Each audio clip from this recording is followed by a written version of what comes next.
And here's the lineup. John Bow in the premier spot for Shell FAI, just 0.16 of a second ahead of Craig Lowndes. Second row, Mark Scaife, and 0.5, Peter Brock. Row 3 is the Ford Credit Falcon of Glenn Seaton with Larry Perkins in the Castrol VR. Row 4, Wayne Gardner and Tony Longhurst in the Castrol Ford. On the 5th row, 17, Dick Johnson and car 7 for Coca-Cola, Neil Crompton. 6th row, Russell Ingle and Alan Jones. Row 7 is Paul Romano in the pack leader Falcon with Greg Crick in the Alcare VP. Row 8, Mark Larkham in the Mitre 10 Ford and Dave Parsons in the Freightliner VR. On the 9th row, car 52, Steve Ellery, car 32, Stephen Richards. The 10th row, car 38, Mark Poole, and then Kevin Heffernan in 74. Row 11, Chris Smurden in the Commodore with John Trimble in the Ostjet Aircraft Charter Falcon EV. Row 12, Trevor Ashby in the Lansvale Smash Repairs Commodore and Peter Dillman, car 29 in the Commodore VP. It's John Bow on pole, JB and the kid on the front row. The hot shoe shuffle for the first turn. Round 2, the Shell Australian Touring Car Championship. And away they go, and Lowndes off to a flying start. Oh, he's got the jump on John Bow.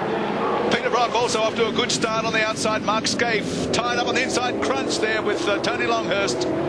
What was it, Larry Perkins, as they went through the first turn? Peter Brock trying to muscle in there. Good start by Brocky. Got up to 3rd position. An even better start by his teammate Craig Lowndes. Leapt off the outside front row to get the jump on poleman John Bow for the run up the back straight for the first time. Starts once again crucial here, Bradley Jones.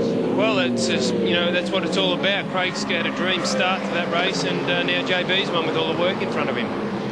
Thundering up over the rise, 260 kilometres an hour. Craig Lowndes leads him across through the left-hander. Crowd cheering for the local lad. Gets a wheel up on the curb, as does John Bow on maximum attack. So it's Lowndes in control with Bow in 2nd position, Brock, then the first of the Coke cars in 4th. Big pack of V8 shuffling through XR8 corner. Here's Lowndes, our race leader, car 15 in the Mobile Commodore. Sensational victory at Eastern Creek just 6 or 7 days ago. And wanting to put another one up here at Sandown in front of his home crowd. Onto the main straight for the first time. Lowndes in control from the Shell Ford. The crowd are on their feet. Craig Lowndes in control. Hard under brakes for turn 1. Bow trying to close the gap. Great battle here. We saw these two going hammer and tongs at the 1994 Tooheys 1000 in similar circumstances. Lowndes now has a little bit more experience under his belt. The boy is giving John Bow a run for his money, Brad. Well, usually it takes the Bridgestones 2 or 3 laps to get the heat into them to get the maximum out of the performance, where the Dunlops come on strong straight away. So Craig's doing a great job to stay in front of JB, but there's really nothing between them at this point in time. Well, Holden Race Team have introduced a system for Craig this year which helps him get the car off the start line.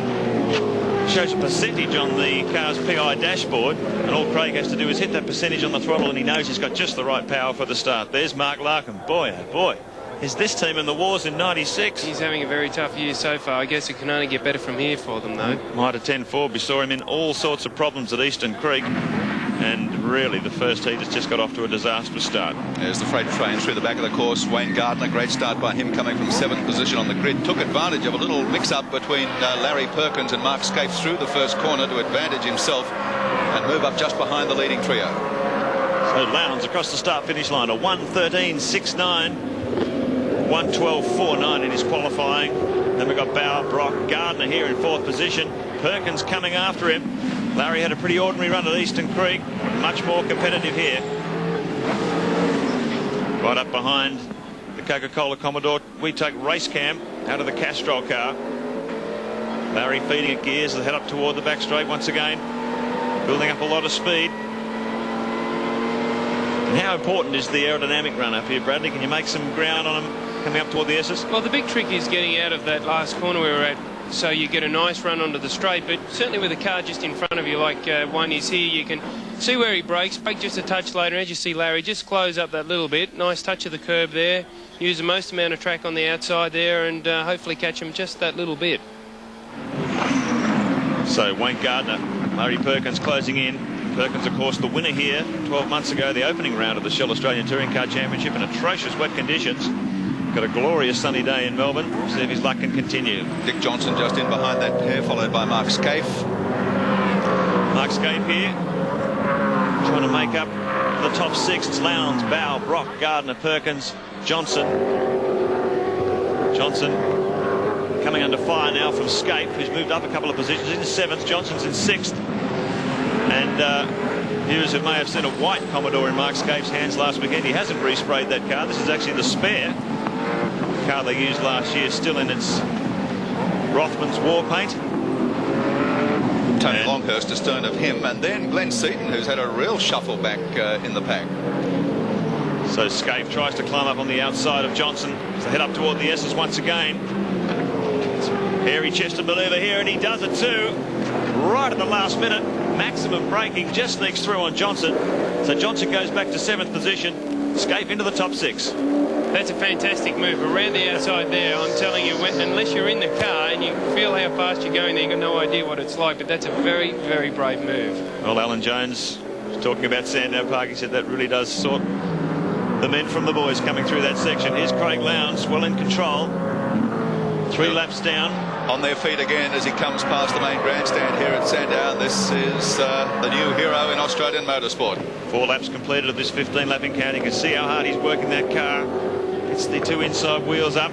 Maximum cornering load. John Bowe still in 2nd position. Let's have a look back through the pack. There's Brock in 3rd position. Gardner in 4th. Perkins in 5th. There's Johnson. And Seaton moving up. Ingle and Tony Longhurst. That's the top 10. There's the first of the pack leader Falcons. Been in a bit of trouble, the pack leader cars this weekend. Alan Jones had a brake drama in qualifying. Just not getting the speed and balance out of the car that they like, but it's early days yet for pack leader. Glenn Seaton missed the 2nd practice session yesterday with a split oil cooler, driving through the pits of all things. So missed out on a little bit of track time, but looking quick here in the race. Closing up the gap up to 8th position, right up behind Johnson's Shell Falcon. And Glenn was saying, Bradley, that the responsibility of only having to run 1 car in 96 is a huge weight off his shoulders. Well, I'm sure when you run the 2 cars in the team like he has the last couple of years, it's more than twice the work of running 1 car. You need that extra amount of spares. It just compounds. If you need 10 blokes to run 1 car, you need 25 to run 2, and I'm sure he's finding this much easier.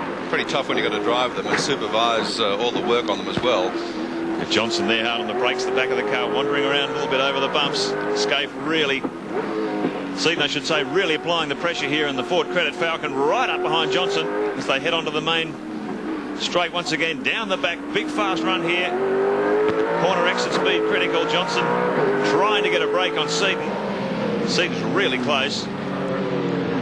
Well, Seaton's really all over him. You can watch Glenn, he's trying everything. He's driving over all the curbs. We can see from inside the race cam before, and see Dick's not going to leave a little room for anyone else to go around the outside of him there. Fabulous battle. You can see how hard the cars work through there. Almost straight line that corner. Seaton down the inside. There could be contact here on the way out. Muscling his way through. Johnson's hanging on, but he's getting left behind in the drag race, but he's got a good line for the chicane. Comes back under attack. Seaton's still in charge. Eventually Johnson has to give way. Fabulous manoeuvre there. Well, it certainly dragged on for a couple of corners, but Glenn's carrying a little bit more speed, and he's desperate to get up near the leaders, and had to get past it.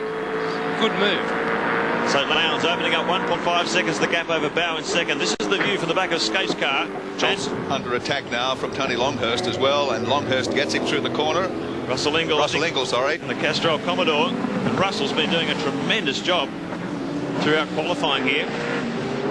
Running up in the top 6 early in practice. And in fact, Longhurst just behind, so Castrol cars all over the place. Dick is really under fire.